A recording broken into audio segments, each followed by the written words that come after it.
Hello, in this video I want to show you how to configure Honor 90 for a senior person.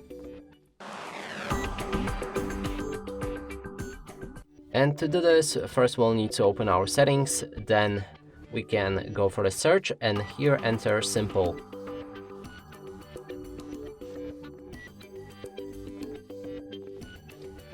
Enter simple mode, enable it. And as you can see, our phone interface just changed. Icons become much bigger, also text becomes much bigger. And another thing that we can see is when we go to our settings, it's a bit limited, so we don't have the phone breaking options and only the necessary stuff that we can change. If you want to leave this simple mode, you can easily click on exit simple mode and your phone should come back to the normal state.